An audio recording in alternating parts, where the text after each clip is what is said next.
இயேசு யாரையும் மதம் மாற சொல்லலை, யாரையும் மதம் மாற்றவில்லை. மனதை மாற்றி வாழ்க்கையை மாற்றி ஆசீர்வதிக்கிற ஒரு ஆண்டவர், துக்கத்தை சந்தோஷமாய் மாற்றுகிற ஆண்டவர்.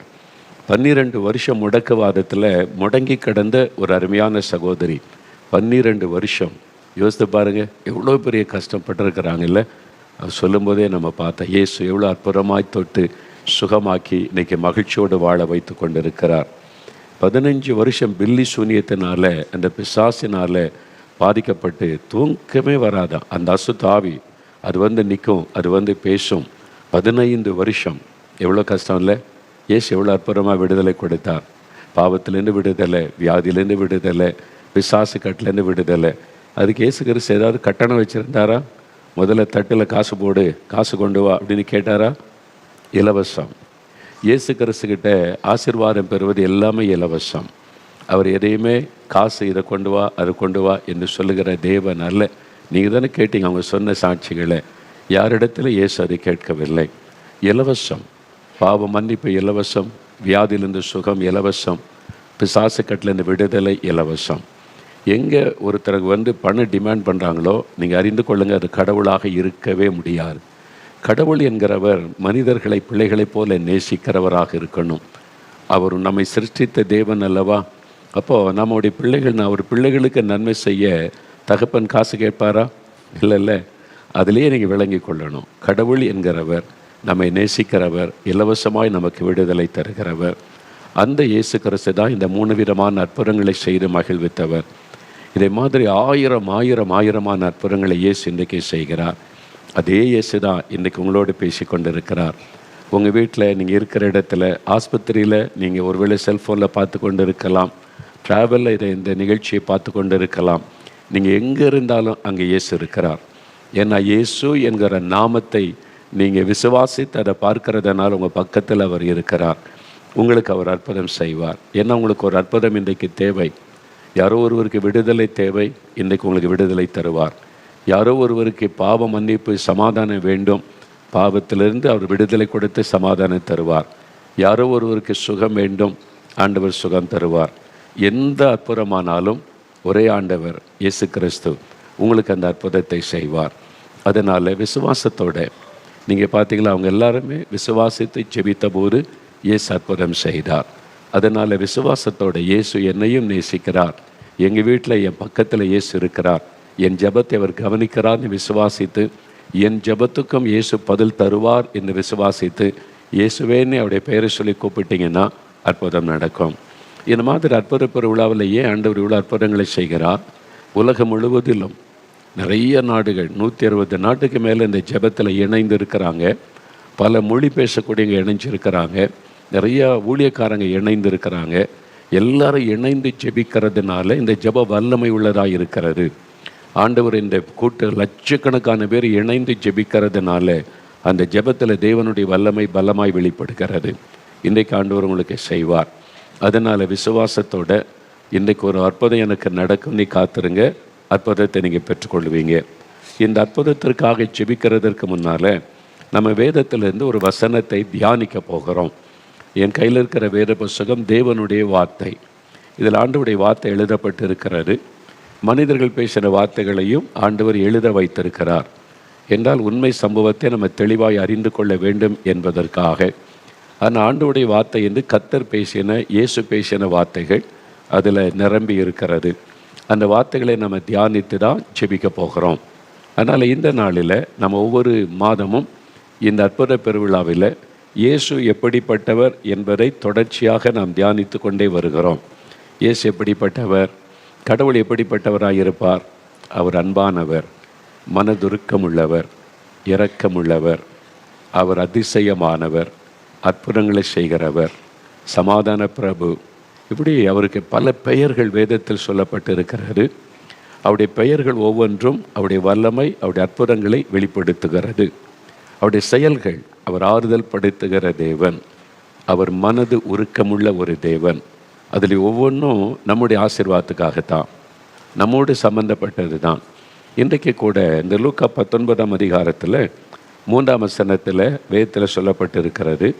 இயேசு எரிகோ என்ற பட்டணத்தின் வழியாய் போகும் பொழுது அந்த பட்டணத்துக்கு போகிற அந்த பட்டணத்தின் வழியாய் நடந்து போகிற சமயம் ஒரு மனிதன், சகையு என்கிற ஒரு மனிதன், அவன் இயேசு எப்படிப்பட்டவரோ என்று பார்க்க ஆசையாய் வகை தேடினான். அவரை பற்றி நிறைய கேள்விப்பட்டிருந்தான். எல்லாரும் சொன்னாங்க, இப்போ நீ கேள்விப்பட்டீங்கல்ல, இயேசு அற்புதம் செய்கிறார், சுகம் கொடுக்கிறார், விடுதலை கொடுக்கிறார்னு. அவன் நிறைய கேள்விப்பட்டிருந்தான். அவனுக்குள்ளே என்ன ஆசை வந்தது, நானே அவரை பார்க்கணும், அவர் எப்படிப்பட்டவர் என்று சொல்லி அப்படின்னு ஒரு ஆசை அவனுக்குள்ளே வந்தது. அதனால் அவரை பார்க்க வகை தேடி, அவன் குள்ளனாக இருந்ததுனால ஜனக்கூட்டத்துக்குள்ளே பார்க்க முடியலை. அதனால் இயேசு இந்த வழியாக தானே வருவாருன்னு ஒரு மரத்து மேலே ஏறி உட்கார்ந்து அவரை பார்க்க ஆசையாக இருந்தான். இயேசு அவனை பேர் சொல்லி அழைத்து, உன் வீட்டில் நான் தங்கணும், சகைவே வா என்று சொல்லி அவன் வீட்டுக்கே போயிட்டார். அவனுக்கு ரொம்ப ஆச்சரியம், சந்தோஷம். என் பேர் அவருக்கு தெரியுது, என் வீட்டுக்கு வரேன்னு வர சொல்கிறாரு, இவர் ஆச்சரியமானவர் தான் என்று மகிழ்ச்சியோடு அழைத்து கொண்டு போனான். அப்போது ஜனங்கள்லாம் சொல்கிறாங்க, இந்த ஊரிலேயே இவன் தான் பாவி, இந்த ஊரிலேயே மோசமான ஆள் இவன் தான்.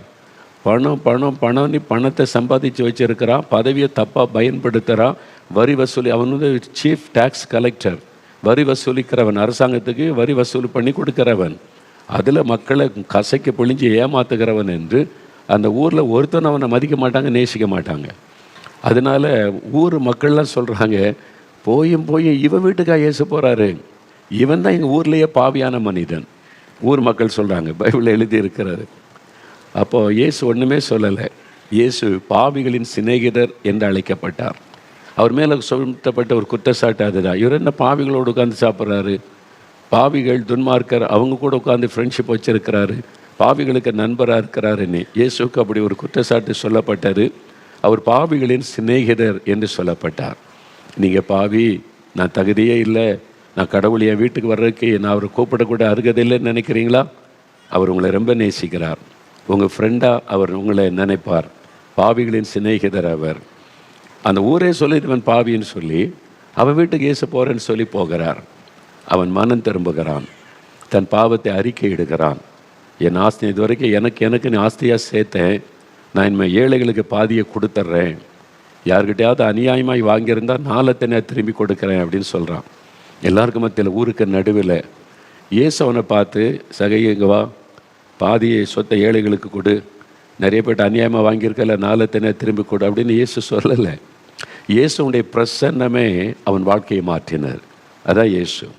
அவருடைய பரிசுத்த பிரசன்னமே நம்முடைய வாழ்க்கையிலே பரிசுத்தத்தை கொண்டு வரும்.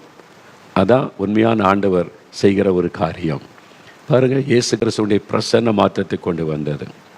இப்போ இந்த சமூகத்தில் இயேசு எப்படிப்பட்டவர், இதில் ஒரு காரியம் சொல்லப்படுகிறது பாருங்கள். இயேசு எப்படிப்பட்டவர் என்று 10வது வசனம், லூக்கா 19 அதிகாரம் 10ஆம் வசனத்தில், இழந்து போனதை தேடவும் ரட்சிக்கவுமே மனுஷகுமாரன் ஆகிய இயேசு நான் வந்திருக்கிறேன் என்பதாக ஆண்டு சொல்கிறார்.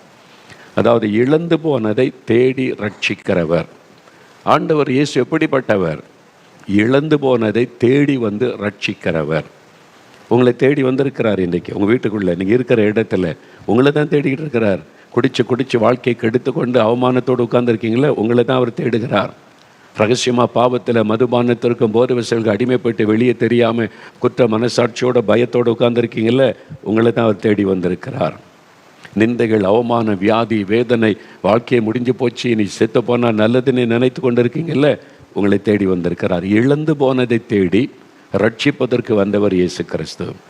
அவர் இந்த உலகத்தில் கடவுள் ஒருவர் சேரக்கூடாத ஒளியில் வாசம் பண்ணுகிறவர், மனிதரில் ஒருவரும் கண்டிராதவர், காணக்கூடாதவர் என்று 1 தீமோத்தேயு 6:14 பைபிளில் ஆண்டவரை பற்றி எழுதியிருக்கிறது. அவ்வளோ பெரிய தேவன், அவரை யார் மனுஷன் தன்னுடைய மாம்ச கண்ணால் பார்க்க முடியாது. அவ்வளவு பிரகாசமான வெளிச்சம், ஆவியாக இருக்கிறவர். அப்போ மனிதனுக்கு தன்னை வெளிப்படுத்த வேண்டுமானால் நம்மை போல சாதாரண மனிதனாக வந்தாதான் மனிதர்கள் அவரை நெருங்க முடியும். அதுக்காகத்தான் தன் மகிமையை துறந்து ஏழ்மை கோலம் எடுத்து இந்த உலகத்தில் சாதாரண மனிதனாக வந்தார் என்று அவரை குறித்து வேதத்தில் சொல்லப்பட்டிருக்கிறது. ஏன் அவர் இந்த உலகத்தில் வந்தார்? பல காரியங்கள் அவரை குறித்து நீங்கள் வாசிக்க முடியும். 1 தீமோத்தேயு 1:15 வாசித்தால், பாவிகளை ரட்சிக்க கிறிஸ்து இயேசு உலகத்தில் வந்தார், பாவிகளை ரட்சிக்க அப்படின்னு ஒரு வசனம் சொல்லுகிறாரு.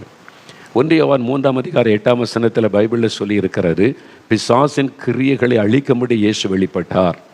அவனுடைய கிரியைகளை அழிச்சதுனால தான் பார்த்தீங்களா பிசாசு பிடியிலேருந்து விடுதலை கொடுக்குறார்ல. அவர் வந்து அவனுடைய கிரியைகளை அழித்தார் என்பதாக வேதத்திலே பார்க்கிறோம். மத்தேயு 20:28 சொல்லுகிறார், நான் ஜனங்களை மீட்கும்படி என் உயிரை கொடுக்க வந்தேன், என் ஜீவனை கொடுக்க வந்தேன். மரிப்பதற்காகவே பிறந்தவர் இயேசு. அவர் பிறக்கிறதுக்கு முன்னால 600 வருஷத்துக்கு முன்னாலேயே கடவுள் மனிதனாய் வருவார், அவர் கன்னியின் வயிற்றிலே பிறப்பார், அவர் பாடுபட்டு நமக்காக ரத்தம் சிந்தி மரிப்பார் என்று பைபிளில் சொல்லப்பட்டிருக்கிறது, தீர்க்க தரிசனமாக முன்கூட்டியே. அப்போ மரிப்பதற்காகவே பிறந்தவர் இயேசு. எதுக்கு கடவுள் வந்து மரிக்கணும்? அதுதான் நீங்கள் கவனமாக கேளுங்க, உங்களுக்கு நான் சொல்லுகிறேன். அப்போ அதுக்கு தான் இயேசு கிறிஸ்து இந்த உலகத்தில் வந்தார்.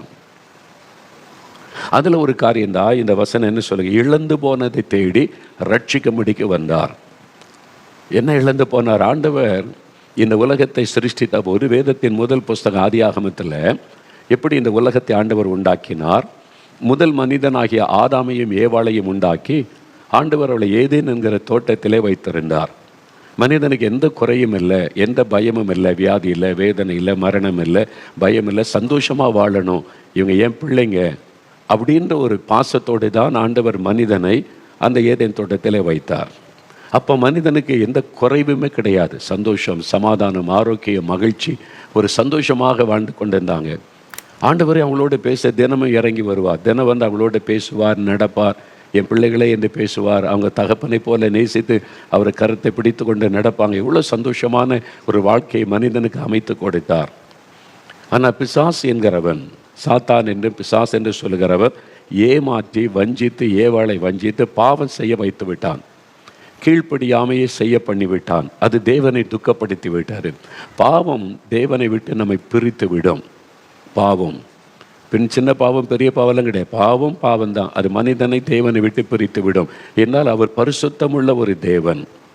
அப்போ இவங்க பாவம் செய்த பிறகு இழந்து போனார்கள். மனுக்குலம் இழந்து போன நிறைய காரியம். முதலாவது, தேவனோடு உள்ள ஐக்கியத்தை மனிதன் இழந்து விட்டான். இனி ஆண்டவரோடு ஐக்கியப்பட முடியல, ஆண்டவருடைய கையை பிடிச்சிட்டு நடக்க முடியலை. பாவம் செய்ததுனால பிரிவினை வந்து விட்டார். தேவனோடு உள்ள ஐக்கியத்தை மனிதன் இழந்து விட்டான். அதனால சமாதானத்தை அவன் இழந்து விட்டான்.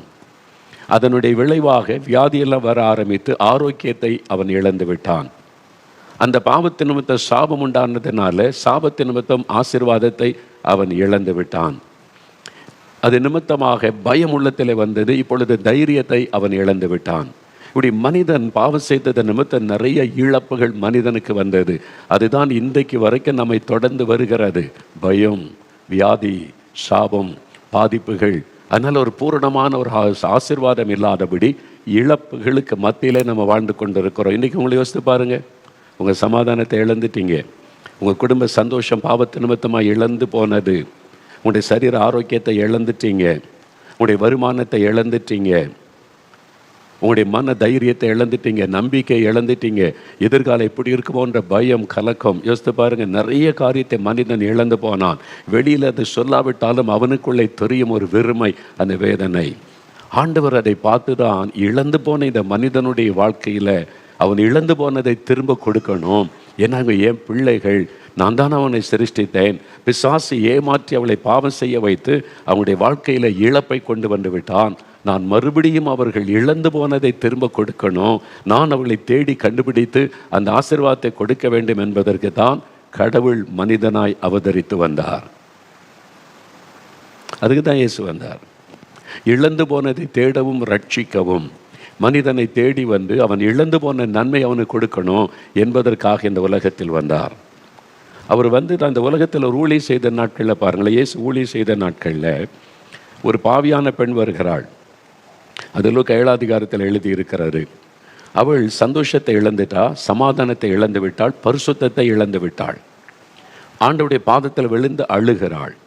அவள் இழந்து போன அந்த பரிசுத்தத்தை, அவள் இழந்து போன சமாதானத்தை ஆண்டவர் அவளுக்கு கொடுத்து அவளுடைய பாவத்தை மன்னித்து சமாதானத்தோடு அனுப்புகிறார். இழந்து போனதை திரும்ப கொடுத்தார். மற்ற 8 அதிகாரத்தில் வாசிக்கும் போது தொழுநோயினால் பாதிக்கப்பட்ட ஒரு மனிதன் வருகிறான். ஆரோக்கியத்தை இழந்து விட்டான், சந்தோஷத்தை இழந்து விட்டான். அதனால ஆண்டவரிடத்தில் வந்து ஒரு மன்றாட்டை ஜெபம் செய்கிறான். உமக்கு சித்தமானால் என்னை சுத்தமாக்குமால் முடியும். இயேசுவனை பார்த்து பரிதாபப்படுகிறார், மனதுருகுகிறார். ஐயோ, இவன் ஆரோக்கியத்தை இழந்து விட்டான். ஆண்டவர் அந்த ஆரோக்கியத்தை திரும்ப கொடுத்து பூரண சுகத்தை கொடுத்து மகிழ்விக்கிறார்.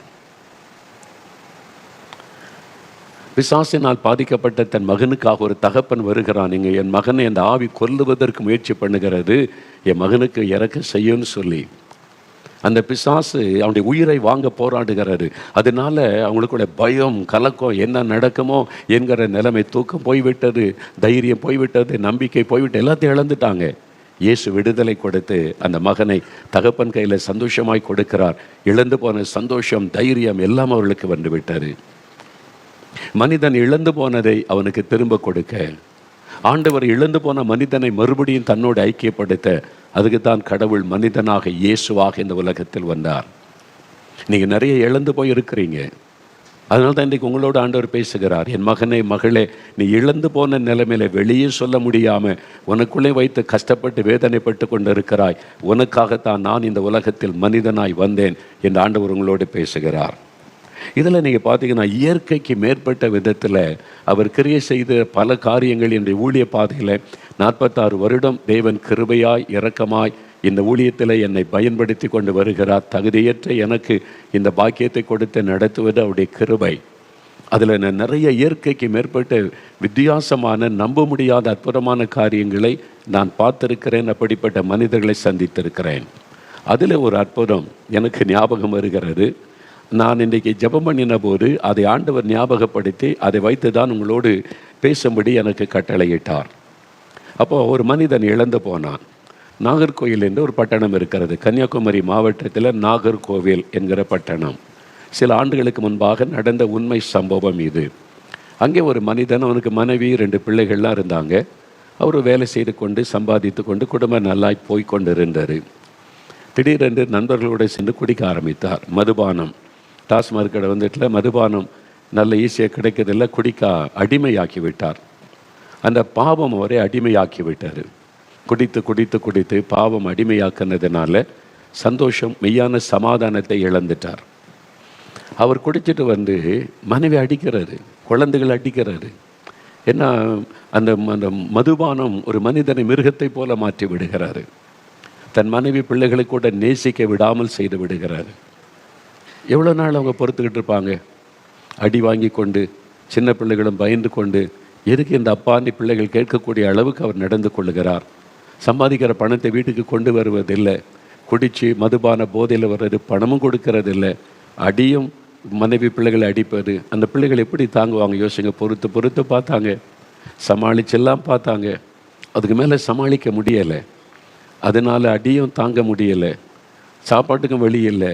அதனால் அந்த மனைவி இவரோடு வாழ முடியாதுன்னு சொல்லி தன் பிள்ளைகளோடு தாய் வீட்டுக்கு போயிட்டாங்க. அவங்க அப்பா அம்மா வீட்டுக்கு போயிட்டாங்க. அங்காவது என் பிள்ளைகள் சாப்பிடட்டும், இவருக்கு சாப்பாடு கூட கொடுக்கறது இல்லையேன்னு சொல்லி.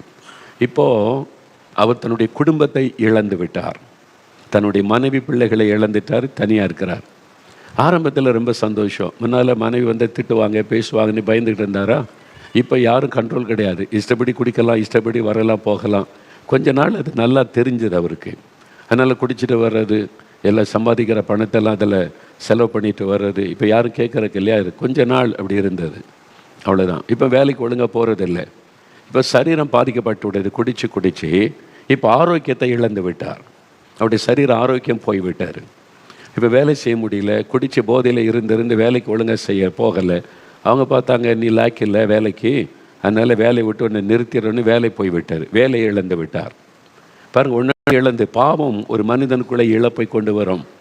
சமாதானத்தை இழந்தார், குடும்பத்தை இழந்தார், மனைவி பிள்ளைகளை இழந்தார், சரீர ஆரோக்கியத்தை இழந்தார். இப்போ வேலையை இழந்து விட்டார், சம்பாத்தியம் இல்லை, என்ன செய்வது? இப்போ நம்பிக்கை இழந்து விட்டார், இனி வாழ முடியாது. மதுபானம் இல்லாமல் இருக்க முடியல, மதுபானம் வாங்குறதுக்கு காசும் இல்லை, இனி என்ன செய்கிறது? எல்லாத்தையும் இழந்து தனித்து நிற்கிற நிலைமை. அப்படி இழந்து போன நிலைமையில் ஒரு நாள் காலையில் அவர் எழுந்து உட்கார்ந்து யோசித்து பார்த்தார். நான் இப்படி குடிச்சு என் நிம்மதியும் போச்சு, என் மனைவி பிள்ளைகள் நிம்மதியும் போச்சு, அவங்களும் என்னை விட்டு போயிட்டாங்க. அப்புறம் சரீரமும் கெட்டு போய் வியாதியாகி விட்டார், வேலையும் போய்விட்டார், சமுதாயத்தில் மரியாதையும் போய்விட்டார். யார் மதிப்பா? மனைவி பிள்ளைகளை அடித்து வரட்டிட்டு இப்படி இருக்கடான்னு சொல்லிட்டு யார் அவரை மதிப்பாங்க? அக்கம் பக்கத்தில் மரியாதையும் போய்விட்டது, எல்லாத்தையும் இழந்துட்டார். இனி என்ன இருக்குது வாழ்வதற்கு? செத்து போயிடலாம், என் வாழ்க்கை இப்படி ஆயிட்டே அப்படின்னு சொல்லி தன்னை கொஞ்சம் உணர்ந்தார். நான் இந்த தப்பு பண்ணிட்டேன், இந்த மாதிரி பாவத்தில் விழுந்துட்டேன், அதனால தான் இவ்வளோ பெரிய பாதிப்பு, இனி என்ன செய்ய முடியும் எல்லாத்தையும் இழந்துட்டேன், இனி சரிப்படுத்த முடியாது, அவ்வளோதான், அதனால் நான் மறித்து தான் போகணும் அப்படின்னு சொல்லி அந்த காலை நேரத்தில் அப்படி தனியாக வீட்டுக்குள்ளே உட்கார்ந்து யோசித்து கொண்டு இருந்தபோது ஒரு சத்தம் அப்படி காதில் கேட்டது. அதான் சொன்ன, இயற்கைக்கு மேற்பட்ட விதத்தில் இதே மாதிரி சில சம்பவங்கள் நடந்ததை நான் பார்த்துருக்கிறேன். ஒரு சத்தம் அவருடைய காதில் கேட்குது. என்ன சத்தம் கேட்கிறது? வானத்தின் வாசலுக்கு போ அப்படின்ற ஒரு சத்தம். வானத்தின் வாசலுக்கு நீ போ அப்படின்ற ஒரு சத்தம் கேட்குது. வானத்தின் வாசலா? அது என்னது? காது தெளிவாக காதில் கேட்குது அந்த சத்தம். மனசில் கேட்டதில் காதில் அந்த சத்தம் கேட்குது, வானத்தின் வாசலுக்கு போ என்பதாய்.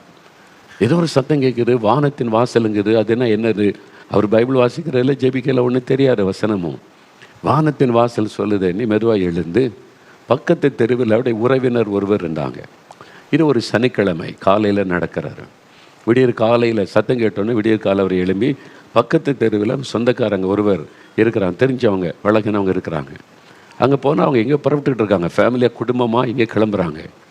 இவர் போய் நின்றுட்டு இவரை பார்த்த உடனே அவங்களும் துக்கப்பட்டாங்க, இந்த மாதிரி ஆயிட்டேப்பான்னு சொல்லி. இவர் ரொம்ப வருத்தத்தோடு போய், என் வாழ்க்கை எப்படி ஆகிப்போச்சு, எல்லாத்தையும் நான் இழந்துட்டேன், இந்த பாவத்தினால எல்லா இழப்பும் வந்து விட்டார், இனி வாழ்க்கையை முடிஞ்சு போச்சு, அவ்வளோதான், சாகத்தான் வேணும் அப்படின்னு நினைத்து கொண்டு இருக்கும்போது விடியற் காலையில் எனக்கு ஒரு சத்தம் கேட்டது. வானத்தின் வாசலுக்கு போ அப்படின்ற சத்தம் கேட்டுச்சு. அப்படின்னா என்னது அப்படின்னு கேட்டார். அவங்க ஆச்சரியப்பட்டு, என்ன கேட்டுச்சு? வானத்தின் வாசலுக்கு போன்ற ஒரு சத்தம் என் காதில் கேட்டுச்சு, அப்படின்னா என்னதுன்னு எனக்கு தெரியல, அதான் அவங்கள்ட்ட கேட்கலாம் நீ வந்தேன்னு சொல்லி. அவங்க சொன்னாங்க, அங்கே தான் நாங்கள் போகிறோம், இன்றைக்கி அங்கே தான் புறப்பட்டுக்கிட்டு இருக்கிறோம், அங்கே ஒரு 3 நாள் ஒரு கூட்டம் நடக்க போகுது, ஒரு முகாம் நடக்க போகுது, என் கூட வரீங்களான்னு சொல்லி. வானத்தின் வாசல்னு ஒரு இடம் இருக்குதா? ஆமாம் இருக்குது, அங்கே போகிறோம். அது வந்து வியாழக்கிழமை காலையில். ஏன்னா 3 நாள் முகாம் மே மாதத்தில் நடக்கிற அந்த விடுதலை முகாம் நேரத்தில். அப்போது 3 நாள் நாங்கள் அங்கே போய் தங்கி ஜெபம் பண்ணிட்டு வருவோம். வானத்தில் வாசல்னு ஒரு இடம் இருக்குது, அங்கே தான் போகிறோம், நீங்கள் வரீங்களா அப்படின்னு சொல்லி. இவருக்கு ஆச்சரியம், என் காதில் வானத்தின் வாசலுக்கு போன்னு சத்தம் கேட்குது, இவங்க வானத்தின் வாசலுக்கு புறப்பட்டுக்கிட்டு இருக்கிறாங்க, அப்படி ஒரு இடம் இருக்குதுன்னு சொல்கிறாங்க. வான்னு சொல்ல, சரி நான் வரேன், ஏதோ எனக்கு ஒரு செய்தி கிடைச்சிக்குது, என் வாழ்க்கையில் ஒரு திருப்பு முனைக்கு ஆசீர்வாதத்துக்கு ஒரு வழி திறக்குது, நான் வரேன்னு சொல்லி அவரும் புறப்பட்டு வந்துட்டார். அந்த குடும்பத்தோடு அவங்க ஃபேமிலியாக வந்திருக்காங்க. 4 மாவடியில் நம்முடைய தேவனுடைய கூடாரத்தில் மேலே எழுதியிருக்க வானத்தின் வாசல் அப்படின்னு சொல்லி விடுதலை முகாம் 3 நாள் மே மாதத்தில். இவர் வந்து அந்த வானத்தின் வாசல்ன்ற வார்த்தை பார்த்த உடனே இவருக்கு ரொம்ப ஆச்சரியம். ஒரு நாள் இங்கே வந்ததில்லை, அப்படி ஒரு வார்த்தையை கேள்விப்பட்டதில்லை, ஆனால் இந்த குரல் எனக்கு கேட்டுச்சே, வானத்தின் வாசலுக்கு போ அப்படின்னு யார் பேசியிருப்பாங்க? அதான் இயேசு.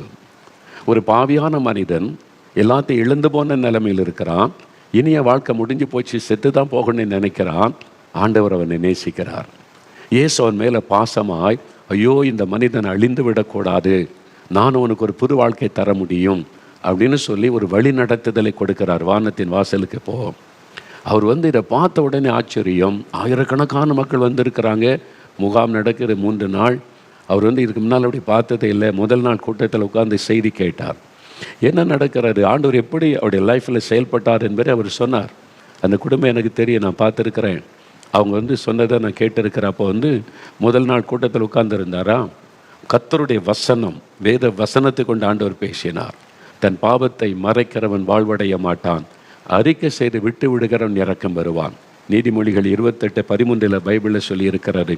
ஒரு மனிதன் பாவத்தை மறைத்து வைத்து அவன் வந்து மூடி வச்சா வாழ்வடைய மாட்டான், அந்த பாவம் அவனை அழித்து விடும். ஆனால் இயேசுவனிடத்தில் இந்த பாவத்தை அறிக்கை செய்தால், ஆண்டவரே நான் பாவிதான், என்னை மன்னிச்சிருங்க, எனக்கு விடுதலை கொடுங்க, என்னை அறிக்கையிட்டு ஜெபித்தால் அவனுக்கு இயேசு இரக்கம் செய்வார், அவனை மன்னித்து அவனுக்கு இரக்கம் செய்வார், அவனை வாழ வைப்பார் என்பதுதான் அர்த்தம். அந்த வார்த்தை அவரை தொட்டது. ஜெப நேரத்தில் கண்ணீர் விட்டு அவர் அழுதார்.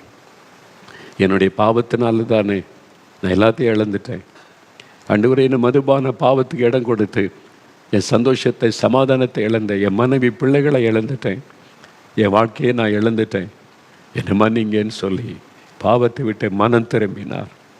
தன் பாவத்தை உணர்ந்து ஆண்டவரிடத்தில் அறிக்கையிட்டு அழுதை ஜெபித்தார்.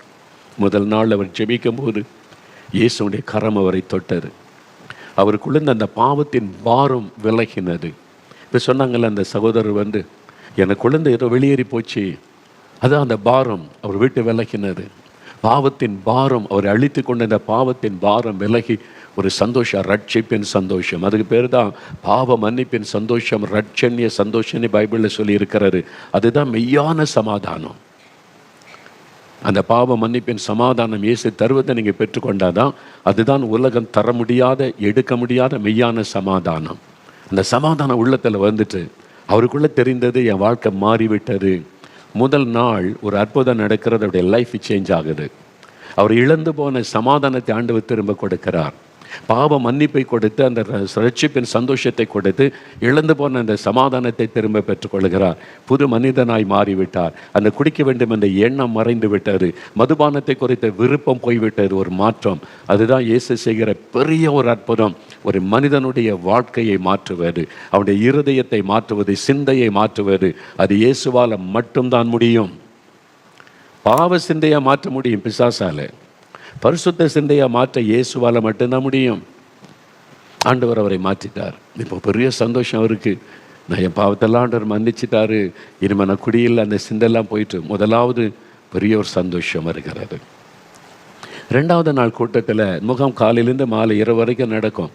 இப்போ 2வது நாள் முகாமில் அவர் அமர்ந்திருக்கும் போது அவருடைய சரீர வியாதினாலே பாதிக்கப்பட்டிருந்தார். இந்த குடிச்சு பாவத்தினால சரீரத்தில் ஒரு வியாதி உண்டாகி பாதிப்பு உண்டாயிருந்தது. இப்போ ஆண்டவர்கிட்ட ஜெபித்தார், என் பாவத்தை மன்னிச்சிங்கல்ல, என்னுடைய சரீரத்தில் இருக்கிற வியாதியை மாற்றுங்க, எனக்கு திரும்ப இழந்து போன ஆரோக்கியத்தை திரும்ப எனக்கு தாங்க ஆண்டவரே. அவர் ஜெபிக்கிறார். அந்த நாள் கூட்டத்தில் ஜெபிக்கிறார். நாங்கள் அந்த சமயத்தில் எண்ணெய் பூசி ஜனங்களுடைய சுகத்துக்காக ஜெபிக்கிறது உண்டு. அந்த 2வது நாளில் அது மாதிரி விசேஷமாக வியாதியஸ்தருடைய சுகத்துக்காக ஜெபிக்கும்போது ஆண்டவருடைய கரம் அவரை தொட்டார். 2000 ஆண்டுகளுக்கு முன்பாக இயேசு மனதுருகி வியாதியஸ்தரை தொட்டு சுகமாக்கின இயேசு இன்றைக்கும் அதே மனதுருக்கத்தோடு ஜனங்களை தொட்டு குணமாக்குகிறார்.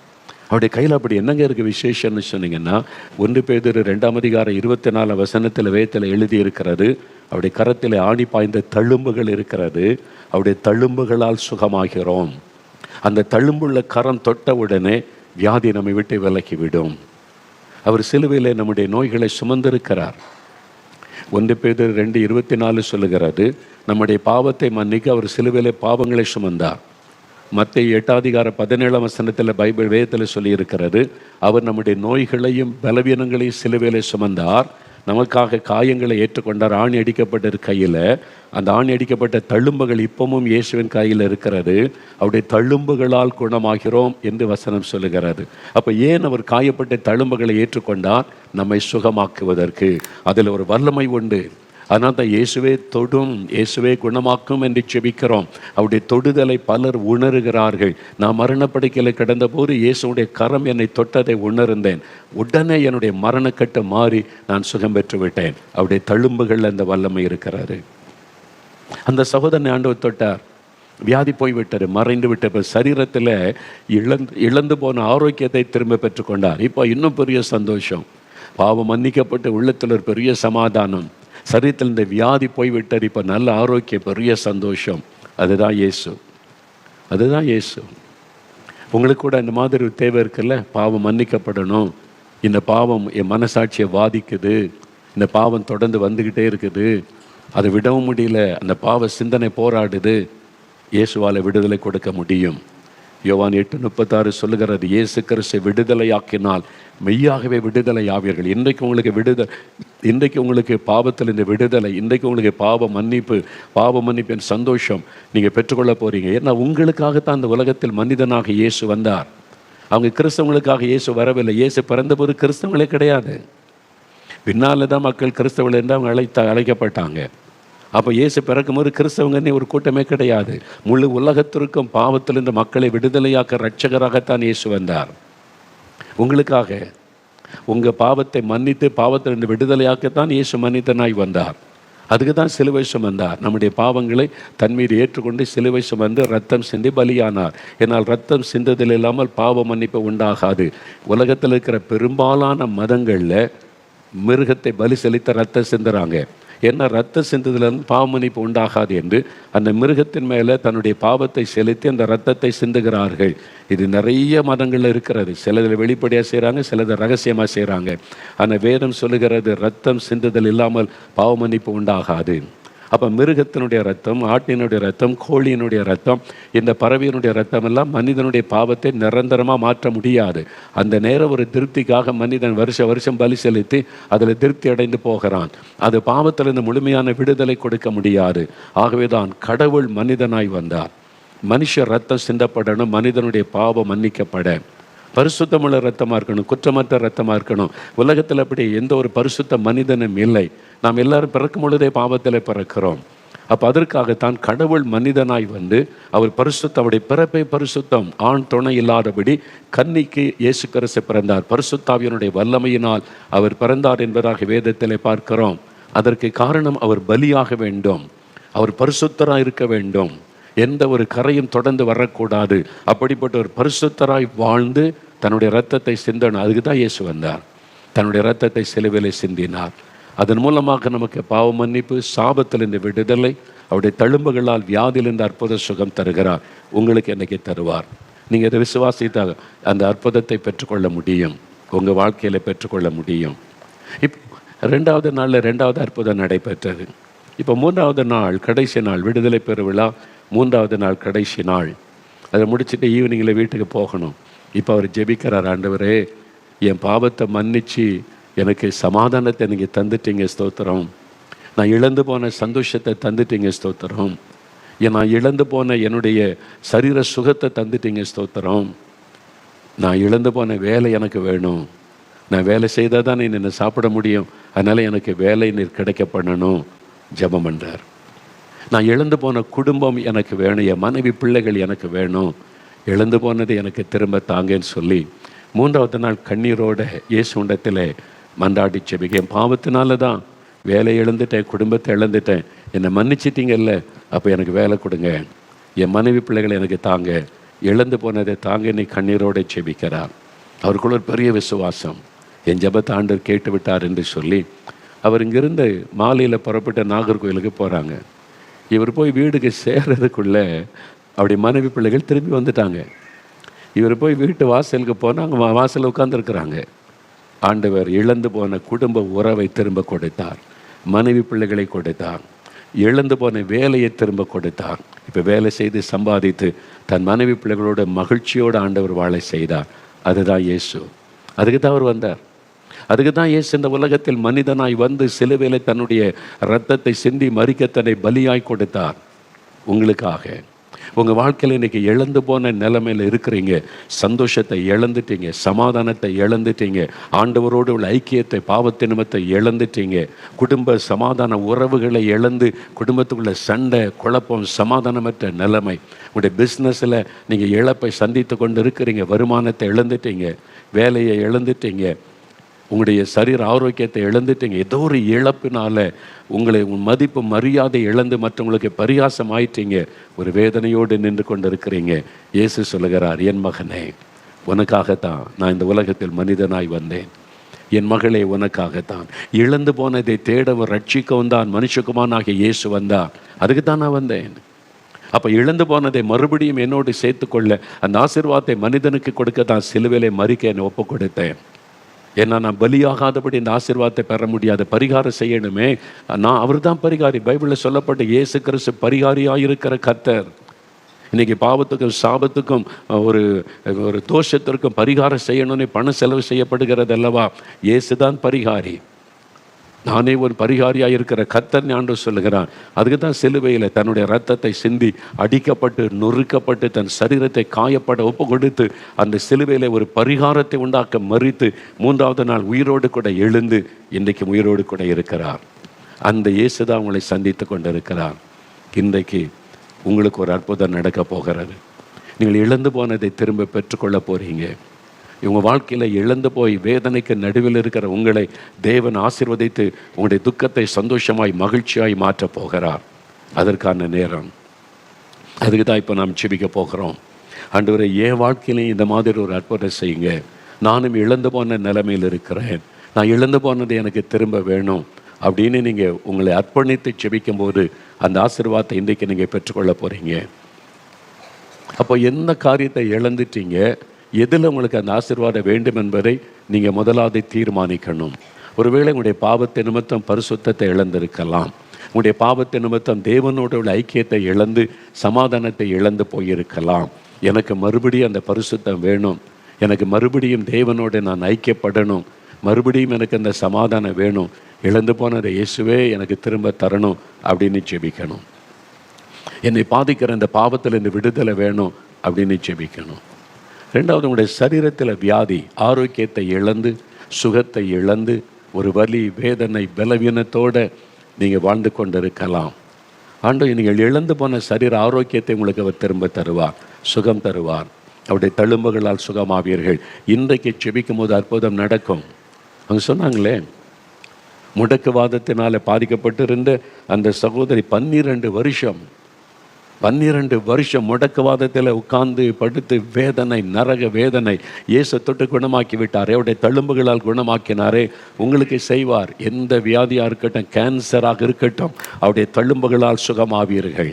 ஆத்தரைட்டிஸ், ஆஸ்தமா அல்லது ஹார்ட் ப்ராப்ளம், லங்ஸ் ப்ராப்ளம் எதுவாக இருக்கட்டும், உங்களுடைய எலும்புகள் நரம்புகள் பாதிப்பு, சைனஸ் ப்ராப்ளம், சிறு குழந்தைகளுக்கு ஃபிட்ஸ் வருது, சின்ன பிள்ளைகள் ஆரோக்கியத்தை இழந்துட்டாங்க, சின்ன பிள்ளைகளுக்கு இந்த வியாதி வந்துவிட்டது. Any type of sickness Jesus can heal you. அவரால் குணமாக்க முடியும். அவர் சகல நோய்களை சிலுவையிலே சுமந்திருக்கிறார். இன்னைக்கு விசுவாசத்தோடு, ஆண்டவரே நான் இழந்து போன சுகம் எனக்கு வேணும், அந்த ஆரோக்கியம் எனக்கு வேணும், நீங்கள் இழந்து போனதை திரும்ப தருகிற தேவன் உங்களுடைய தழும்புகளால் என்னை தொட்டு குணமாக்கினை கேட்கும் பொழுது அது நடக்கும். உங்கள் பிள்ளைகள், கணவன், மனைவி, பெற்றோர் யாருக்காகனாலும் நீங்கள் ஜெபிக்கும் போது ஆண்டவர் அந்த ஆசீர்வாதத்தை தருவார். ஒருவேளை உங்களுடைய வேலையை இழந்து, உங்களுடைய ஆசீர்வாதத்தை இழந்து, கடன் பிரச்சனை, நிந்தை, அவமானம், அப்படி இழப்புக்கு மத்தியில் நீங்கள் இருக்கலாம். குழந்தை இழந்து போயிட்டீங்களா? 2 முறை 3 முறை கருவுற்று நான் எதிர்பார்த்து கொண்டு இந்த ஆசீர்வாதத்தை இழந்துட்டனே, கரு சிதைவு ஏற்பட்டு விட்டது, அவமானம், நிந்தை, இனி அவ்வளவுதானா நீ சோர்ந்து போயிருக்கிறீங்களா? இழந்து போனதை திரும்ப கொடுக்கிற தேவன். நீங்கள் இழந்து போன நிலைமையில மன வேதனையோடு இருக்கிறீங்களே, உங்களை சந்தோஷப்பட ஆண்டவர் இன்றைக்கு உங்களுக்கு அற்புதம் செய்ய உங்களோடு பேசி கொண்டு இருக்கிறார். அப்போ இழந்து போனதை தேடி ரட்சித்து ஆசீர்வதித்து மகள பண்ண அவர் இந்த உலகத்தில் வந்தார். அவரே தேடி தேடி போகிறார். பைபிளில் பாருங்கள், அவரை தேடி நிறைய பேர் வந்தாங்க. அவர் தேடி போகிறார். 38 வருஷம் வியாதி கொண்ட மனிதன் படுக்கையில் இருக்கிறான். அவனுக்கு இயேசு பற்றி கேள்விப்படலை. இயேசு அவனை தேடி போய், ஐயோ இவன் இழந்து போனவன், உதவி செய்ய அற்புதம் செய்தார். இயேசு தேடி போகிறார். சமாரியாவில் ஒரு கிணற்று நருகே ஒரு பெண் சமாதானத்தை இழந்து பாவத்தினால் கரைப்பட்டு நிம்மதியை இழந்து வந்த மகளுக்கு அவள் இழந்து போன சமாதானத்தை கொடுக்கணும். இயேசுவை போய் நேரில் பேசுகிறார். அவளுக்கு அந்த பாவ மன்னிப்பின் சந்தோஷத்தை கொடுத்த மகிழ பண்ணுகிறார். ஆண்டவரை தேடி போய் இழந்து போன மக்களை தேடி தேடி கண்டுபிடித்து அவங்களை ஆசீர்வதித்த வேதத்தில் எழுதப்பட்டிருக்கிறாரு. இன்றைக்கு இந்த நிகழ்ச்சியின் மூலம் உங்களை தேடி உங்கள் வீட்டுக்குள்ளே இயேசு வந்திருக்கிறார். நீங்கள் இருக்கிற இடத்துல உங்கள் பக்கத்தில் வந்திருக்கிறார். ஏன்னா உங்களுக்கு ஒரு அற்புதம் தேவை. நீங்கள் இழந்து போனதை திரும்ப பெற்றுக்கொள்ளணும். உங்களுடைய வாழ்க்கையிலே ஒரு பாதிப்பு இருக்கிறது, மனதிலே ஒரு பாதிப்பு இருக்கிறது, சரீரத்திலே பாதிப்பு இருக்கிறது. ஆண்டவர் உங்களை ஒரு அற்புதம் செய்து மகிழ்விக்கணும், துக்கத்தை மாற்றணும். அதுக்காக இயேசு வந்திருக்கிறார். இப்போ அவரை நோக்கி நாம் ஜெபிக்க போகிறோம். இந்த இயேசுவை நீங்கள் அறிந்து கொண்டீங்களா? அவர் எப்படிப்பட்டவர் என்பதை இப்போ அறிந்து கொண்டீங்க. இழந்து போனதை திரும்ப தருகிற தேவன் அவர் உங்கள் வாழ்க்கையில் இந்த அற்புதத்தை செய்ய போகிறார். நாம் ஒன்றுன்னா ஜெபிக்க போகிறோம். முதலாவது, உங்களுடைய இழந்து போன பரிசுத்தத்தை நீங்கள் பெற்றுக்கொள்ளணும். அதாவது பாவத்து நிமித்தை இழந்து போன சமாதானத்தை திரும்ப பெற்றுக்கொள்ளணும். அதுக்காக ஜெபம். பாவம் மன்னிப்பு வேணும், பாவத்தின் விடுதலை வேணும். ரெண்டாவது, இழந்து போன சரீர சுகத்தை திரும்ப பெற்றுக்கொள்ளணும். உங்களுடைய சரீரத்தில் சுகமுண்டாக ஜெபிக்க போகிறோம். மூன்றாவது, பிசாசினால் பாதிக்கப்பட்டு இழந்து போன அந்த தைரியம், நம்பிக்கை, அதெல்லாம் இழந்துட்டீங்க. இப்போ பயம், மரண பயம், அந்த கலக்கம், அதில் நீங்கள் இழந்து போன தைரியம், நம்பிக்கையை திரும்ப பெற்றுக்கொள்ள போகிறீங்க. அப்புறம் இழந்து போன ஆசீர்வாதங்கள், கற்பத்தின் கனியை இழந்திருக்கலாம், பிஸ்னஸை இழந்திருக்கலாம், வேலையை இழந்திருக்கலாம், சொத்துக்களை இழந்திருக்கலாம், உங்களுடைய மதிப்பு மரியாதையை இழந்திருக்கலாம். அந்த ஆசீர்வாதத்தை தேவன் உங்களுக்கு திரும்ப தரும்படி ஜெபிக்க போகிறோம். இப்போ நாம் ஜெபிக்க போகிறோம். நாம் முழங்கால் படியிட்டு கருத்தாய் ஆண்டவருடைய சமூகத்தில் ஒவ்வொரு காரியமாக நாம் ஜெபிக்க போகிறோம். இந்த வேளையில் ஜெபம் பண்ணும்படிக்கு முடிந்தவர்கள் முழங்கால் படியிட்டு கொள்ளுங்கள். ஆண்டவருடைய பாதப்படியில் நம்ம முழங்கால் படியிட்டு நாம் ஜெபிக்க போகிறோம். நீங்கள் இருக்கிற இடத்தில் அப்படியே முழங்கால் படியிட்டு ஜெபிக்கணும். ஆண்டவருக்கு முன்னால் முழங்காலில் நிற்பது நம்மை தாழ்த்துவதற்கு ஒரு அடையாளம். அவர் பரிசுத்தமுள்ள வல்லமையுள்ள தேவன். அவருக்கு முன்பாக நம்மை தாழ்த்துவதற்கு அடையாளமாய் முழங்கால் படியிட்டு கொள்ளுங்க. ஒருவேளை கிறிஸ்தவர் அல்லாதவர்கள் இப்படி முழங்கால் படியிட்டெல்லாம் பழக்கம் இல்லை, நேரம் முழங்காலெல்லாம் நிற்க முடியாது அப்படின்னு சொன்னால் பரவாயில்ல, உட்கார்ந்து ஆனால் கண்களை மூடி ஜெபிக்கணும். நீங்கள் உட்கார்ந்திருந்தாலும் தேவ பிரசன்னத்தில் இருக்கிறீர்கள், இயேசு அங்கே இருக்கிறார், இயேசு பக்கத்தில் இருக்கிறார் என்பதை விசுவாசித்து ஜெபிக்கணும். அப்படி ஜெபிக்கும் போது எண்ணம் சிதறக்கூடாது. இருதயத்திலே ஒருமனப்பட்டு விசுவாசத்தோடு ஜெபிக்கும் போது அற்புதம் நடக்கும். அதனால கண்களை மூடி இயேசுவை கண்முன்னால் நிறுத்தி ஜெபிக்கணும். நீங்கள் கண்ணை திறந்திருந்தால் அங்கங்கே வேடிக்கை பார்த்து கொண்டு இருந்தால் ஒரு மனமாக ஜெபிக்க முடியாது, அந்த ஜெபத்திற்கு பதில் வராது. அப்போ விசுவாசத்தோட இருதயத்தில் விசுவாசித்து ஒரு மனமாக ஜெபிக்க வேண்டும். அதற்கு தான் நம்முடைய கண்களை மூடி இயேசுவை நம்ம இருதயத்தில் நினைத்து இயேசுவே என்னை ஜெபிக்கணும். அவருடைய பெயரை சொல்லி கூப்பிடணும். இயேசுவே எனக்கு உதவி செய்யணும், இயேசுவே நான் இழந்ததை திரும்ப தரணும், இயேசுவே எனக்கு ஒரு அற்புதம் நடக்கணும், இயேசுவே என் பாவங்கள் மன்னிக்கப்படணும், இயேசுவே எனக்கு பாவத்தில் இந்த விடுதலை வேணும், இயேசுவே இந்த வியாதிலிருந்து எனக்கு சுகம் வேண்டும், இயேசுவே நான் இழந்து போன ஆரோக்கியம் எனக்கு வேணும், இயேசுவே நான் இழந்து போன கற்பத்தின் ஆசீர்வாதம் எனக்கு வேணும். அப்படி குறிப்பாக சொல்லி ஜெபிக்கணும். முதலாவது நாம் ஜெபிக்க போகிறது சமாதானத்தை பெற்றுக்கொள்ள, பாவ மன்னிப்பை பெற்றுக்கொள்ள, பாவத்திலிருந்து விடுதலை பெற்றுக்கொள்ள முதலாவது ஜெபிக்க போகிறோம்.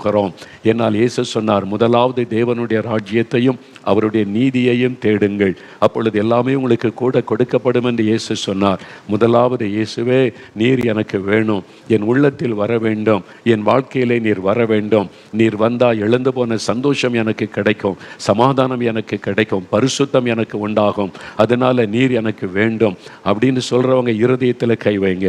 உங்களுடைய இருதயத்திலே வலது கரம் வைத்து இயேசுவே என் உள்ளத்தில் நீங்க வரணும், என் வாழ்க்கையில் இயேசுவே நீங்க வரணும், இயேசுவே என் பாவத்தெல்லாம் சிலுவையில் சுமந்தீங்களே, எனக்காக ரத்த சிந்தினீங்களே, நான் விசுவாசிக்கிறேன், அந்த இரத்தத்தினால் என் இருதயத்தை பாவமர கழுவி அருளும், அந்த இரத்தத்தின் வல்லமையினால் இந்த பாவத்திலிருந்து எனக்கு விடுதலை தாரும், இன்றைக்கோடு இந்த பாவ விருப்பங்கள் எண்ணங்கள் என்னை விட்டு விலகணும், இயேசுவே நான் இழந்து போன சந்தோஷம் பரிசுத்தத்தை எனக்கு தாரும்.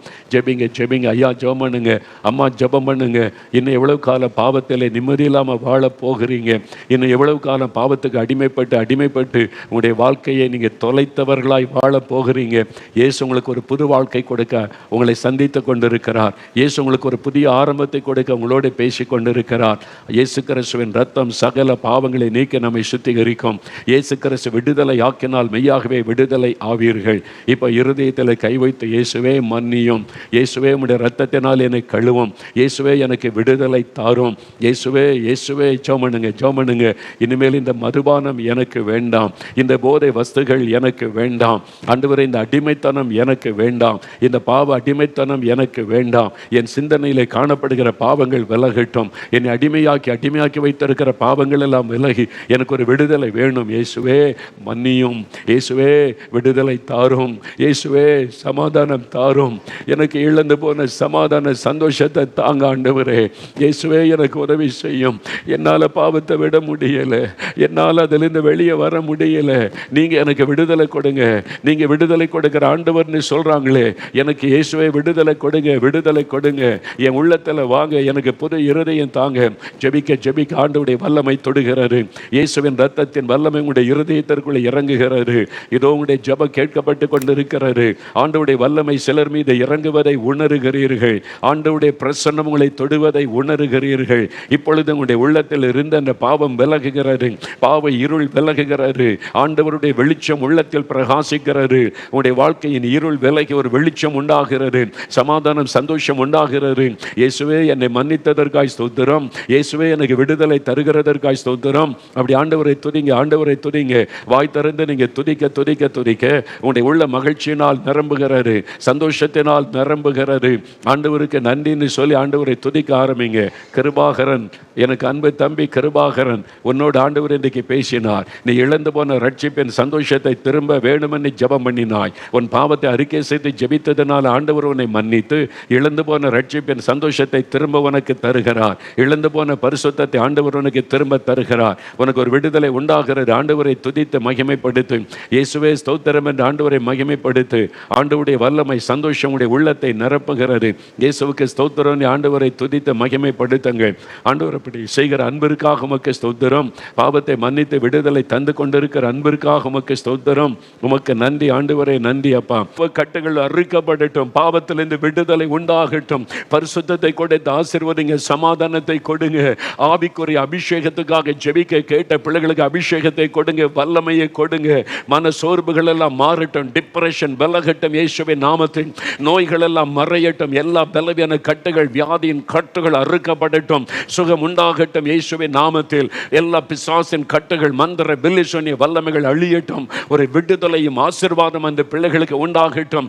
வேலைக்கான வழி திறக்கப்படட்டும். நல்ல வேலையை அருளி ஆசீர்வதியும். பிசினஸை ஆசீர்வதித்து பெருக பண்ணும். நஷ்டங்களை எல்லாம் மாற்றி லாபமாக்கி ஆசீர்வதியும். தடைப்பட்டிருக்கிற பிசினஸ் காரியங்களை வாய்க்க பண்ணும். திருமண காரியத்தை வாய்க்க பண்ணி ஆசீர்வாதமான வாழ்க்கை அமைத்து தாரும். கற்பத்தின் ஆசீர்வாதம் உண்டாகட்டும். குழந்தை செல்வத்தை அருளி கத்தரவளை ஆசீர்வதித்து அருளும். ஆண்டவரே, எல்லா சாப கட்டுகள் மாறட்டும் இயேசுவின் நாமத்தில். சாபங்கள் மாறி ஆசீர்வாதம் உண்டாகட்டும் இயேசுவின் நாமத்தில். குடும்பத்துக்குள்ளே சமாதானம், ஒரு மனம், அன்பு, ஐக்கியம் உண்டாகட்டும் இயேசுவின் நாமத்தில். இழந்து போனது எல்லாம் திரும்ப கொடுத்து அவளை ஆசீர்வதியும். அவங்க கேட்டுக்கொண்ட ஒவ்வொரு காரியத்தில் அற்புதம் நடக்கட்டும் இயேசு கிறிஸ்துவின் நாமத்தில். அற்புதம் நடக்கட்டும். நீர் ஜெபத்தை கேட்டு அற்புதம் செய்துவிட்டதற்காய் ஸ்தோத்திரம். எல்லா வலதுகரம் உயர்த்தி இயேசுவே ஸ்தோத்திரம் சொல்லுங்க. இயேசுவே ஸ்தோத்திரம். ஆண்டவர் சொல்லுகிறார், உன் வேண்டுதல் கேட்கப்பட்டது, உன் வேண்டுதல் கேட்கப்பட்டது. யார் யார் வேண்டிக் கொண்டீங்களோ அந்த ஜெபமெல்லாம் கேட்கப்பட்டது. அதிலெல்லாம் அற்புதம் நடக்க போகிறது. விசுவாசத்தோட இயேசுவே ஸ்தோத்திரம் சொல்லுங்க. இயேசுவே உமக்கு நன்றி. ஸ்தோத்திரம், ஸ்தோத்திரம், ஸ்தோத்திரம். இயேசுவே ஸ்தோத்திரம். இயேசுவின் நாமத்தில் ஸ்தோத்தரித்து ஜெபிக்கிறோம் பிதாவே. ஆமேன், ஆமேன்.